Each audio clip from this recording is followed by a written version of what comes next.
Shalom peuple de Dieu, shalom na tout le monde bazolanda prophète Bernard Amuzati depuis ville na biso Yaki Sangani. Que Dieu bénisse abondamment bien-aimé dans le Seigneur.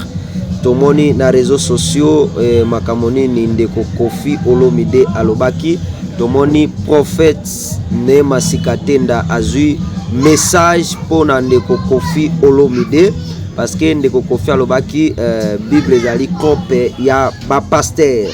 Tomoni mbala moko nzambe apemeli mombu na ye prophète Neema Sikatenda alobi maloba likolo ya ndeko Kofi Olomide. Soki toza même parole na cameraman na biso abalasele biso ba vidéo na bolanda yango au nom de Jésus Christ. Amen. Voici. De l'air. Voilà série wana toza na lac numéro 148. Lac numéro 140, pardon.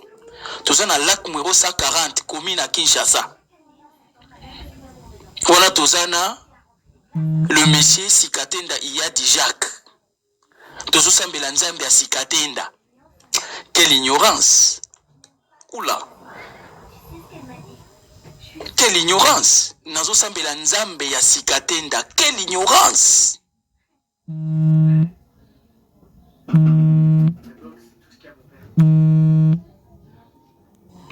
Quel éperdement. Quelle perdition à ces temps-là. Nzambazo Lokumu. Là aujourd'hui on a compris qui est Dieu. Parlons de cette affaire. Yona kama rasui na zoye bisayo ocha tembe na yo kilako mawa. Biso tobi la libulu bino boke na libulu. On a pêché au bar repère au frère Desho Yaya. Moi j'ai fui baptiser là. Na sauté wana na toso la ka tout ça l'analyse. Tout ça na biso analyse yaya. Yona segase tolo mabinza mizambe mona tala taba mususa ocha tembe. Ayebi eloko te makambo nzambe ayebi ankaka sikoyo. Bazo kubube loko la zoba. Problème ezali ya Neema Sikatenda na Kofi Olomide. Kofi Olomide alobaki ba dire moko ezape Kofi Olomide Kofi Mutaliboso ko. Toyo kananu côté libitumba na bango ebandi e bonga na zong selo maloba. Landa oyoka. Parce que basala couple na bango ba koma Bible. On a couple na bango nzambe mtakoma Bible te. Tu es d'accord? Nzambe mtakoma c'est le bagage mtakoma te. Ah ben voilà ma réponse c'est nzambe mtakoma. Donc na ngalo ba. Et ça quand il faut ça moi exhibitionnisme wala les mususuma oza malade mais OK kaka olo ki l'hôpital bani le na moni papa zo bela mais à quelle église te ba l'hôpital. Mais ça fois moto. Mais c'est quoi papa c'est quoi du monde papa c'est quoi yemu kunza magama bakela manzambe na mokile. Yemu ko c'est quoi zo bela ba komo banga ki hôpital. Mais awa so moto zo bela fo ba memaye lokola nyama mobwe ba ki no déposer na l'église. Kofi Olomide. Bref, Carlito, débat battant. Bref, la foi, c'est une question entre l'homme et son créateur.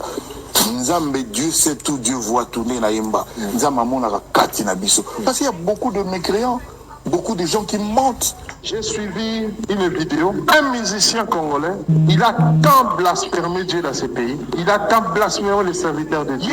Quand je l'ai écouté, automatiquement le Saint-Esprit m'a parlé. Il était dans une émission. On lui posait des questions. Et après, il dit, et même vos Bibles là, est-ce que c'est Dieu qui l'a écrit? Il pose aux journalistes. Est-ce que vos Bibles là, est-ce que c'est Dieu qui l'a écrit? Parce que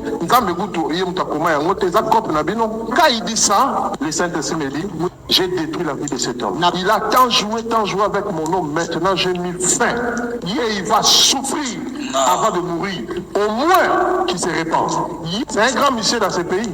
Si vous écoutez ses propos, vous sentez qu'il y a l'incarnation de Satan qui parle en lui. Mais Dieu lui montrera que c'est lui qui détient les souffles de tout être humain.